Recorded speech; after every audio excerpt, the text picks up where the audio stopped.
Hi everybody, welcome to another Storytime with Sid. It is me, Sidney of Hightower, as it is every week, and here we are again with another story. This time, it's still about fairies. I'm never going to get tired of saying that. And also, I just wanted to warn you that there is Gaelic in this story, and I do not speak Gaelic, nor do I know anyone that speaks Gaelic. So I'm going to see how I can stumble my way through some Gaelic in this story. But anyways, let's get started.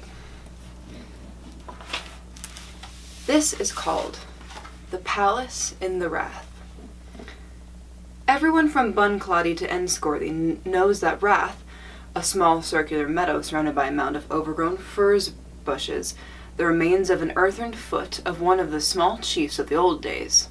Between Tumbrick and Munfin, well, there was a poor, honest, quiet little creature that lived at the pass of Glenamoyne, between the hill of Coolgarrow and Kilacadiarmid. His back was broken when he was a child, and he earned his break by making cradles and bosses and chairs and beehives of straws and briars. No one in the barony of Bantry or Scarawalsh could equal him at these. Well, he was a sober little fellow enough, but the bust of us may be overtaken. He was coming from the fair of Enniscorthy one fine summer evening up along the beautiful shady road of Munfin, and when he came near the stream that bounds Tumbrick, he turned into the fields to make the road short. He was singing merrily enough, but by degrees he got a little stupefied, and when he was passing the dry grassy ditch that surrounded the Rath, he felt an inclination to sit and rest himself. It is hard to sit a while and have your eyes a little glassy, and the things seeming to turn round you, without falling off asleep, and asleep my poor little man of straw was in a few minutes. Things like this, like droves of cattle, or soldiers marching, or big flakes of foam on the flooded river, were pushing on through his brain, and he thought of drums were playing in a march when he woke. And there in the face of the steep bank that was overgrown with bushes and blackthorn, a passage was open between nice pillars, and inside was a great vaulted room, with arches crossing each other, 100 lamps hanging from the vault, and thousands of nice little gentlemen and ladies with green coats and gowns and red sugar-loaf caps, curled at the tops like old Irish beards, dancing and singing, and nice little pipers and fiddlers perched up in the gallery by themselves and playing music to help out the singing. He was a little cowed at first, but as he found no one taking notice of him, he stole in, and sat in a corner, and thought he'd never be tired looking at the fine little people figuring and cutting capers and singing. But at last he began to find the singing and music a little tedious. It was nothing but 2 short bars and 4 words, and this was a style: Ye Luan ye Morth, Ye Luan ye Morth. The longer he looked on, the bolder he grew, and at last he shouted at the end of the verse, Agus da Hadyin. Oh, such cries of delight had rose up among the merrily little gentry. They began improving the song, and shouting until the vault rang, Ye Luan ye Morth, Ye Luan ye Morth, Ye Luan ye Morth, Agus da Hadyin. After a few minutes, they all left off the dance and gathered round the boss-maker, and thanked him for improving their tune. Now, said the chief, if you wish anything, only say the word, and it is our power, it must be done. I thank you, ladies and gentlemen, said he, and if you only would remove this hump from my back, I'd be the happiest man in the Duffrey. Oh, easy done, said they. Go on again with the dance, and come along with us. So on they went. Monday, Tuesday, and Wednesday too. One fairy, taking their new friend by the heel, shot him a curve to the very roof, and down he came the other side of the hall. Another gave him a shove, and off he flew back again. He felt as if he had wings, and one time, when his back touched the roof, he found a sudden delightful change in himself, and just as he touched the ground, he lost all memory of everything around him. Next morning, he was awakened by the sun shining on his face from over a slave buoy, and he had a delightful feel down along his body instead of the disagreeable crouth he was accustomed to.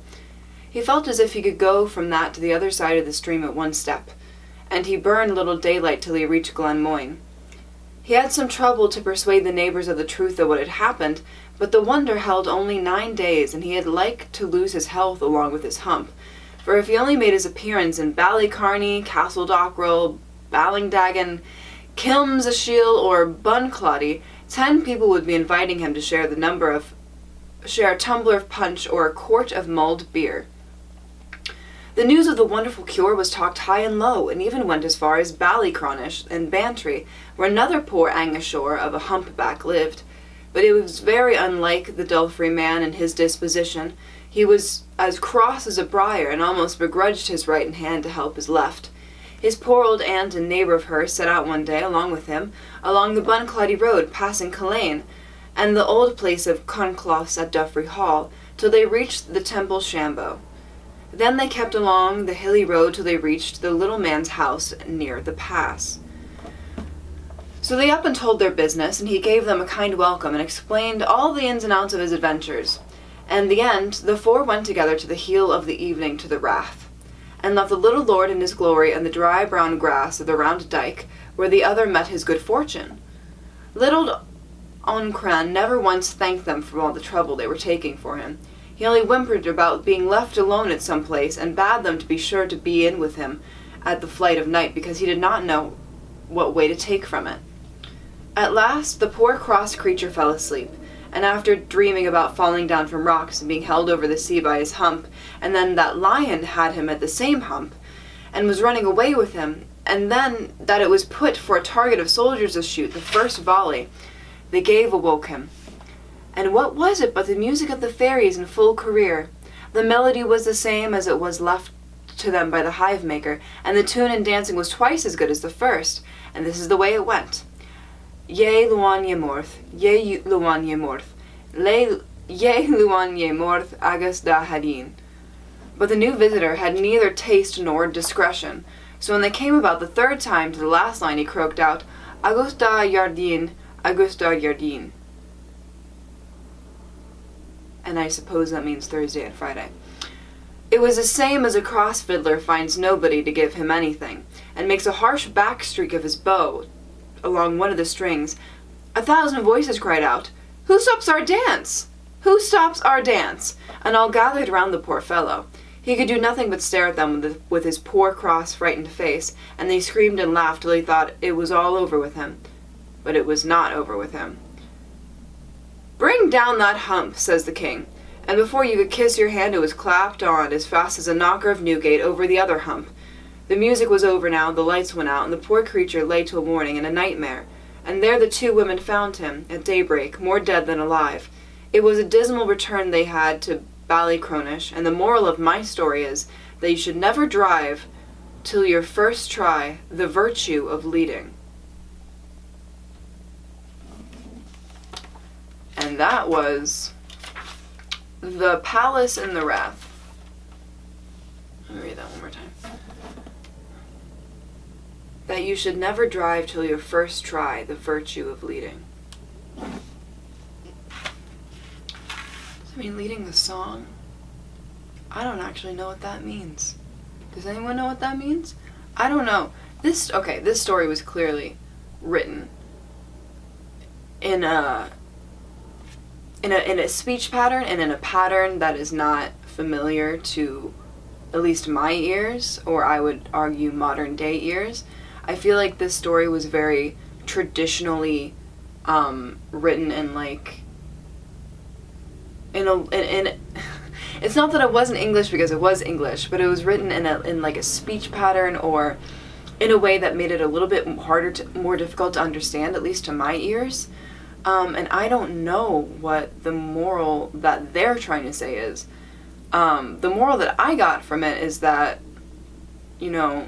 lightning doesn't strike in the same place twice. You can't recreate the same conditions again, or as I think Aslan says it, nothing happens the same way twice. That's what I got from it. And I think another thing could possibly be, if you have a sour attitude, things are not going to go well for you. Because I think what they were alluding to is that this other person had a sour disposition, and therefore, when they tried to invoke the will of the fairies did not enjoy him, and therefore cursed him further. Now, do I feel like this person deserved to be cursed further? Probably not. But also, fairies don't necessarily care about that, apparently, in this in this world. So, I don't really know how to feel about that. I kind of feel bad. So one person was blessed and one person was cursed. Yeah, it's not a very uplifting story. Not that every fairy tale has to be uplifting, and certainly most actually aren't. At least most classic fairy tales aren't. I don't know. I think I'm going to have to talk to you guys about this one because I'm a little confused and a little sad at the ending of that story. But anyway, thank you so much for joining me this week for another story. I hope to see you again next week, hopefully for a happier story. And I hope that you're all staying happy, healthy, and safe. Thank you so much.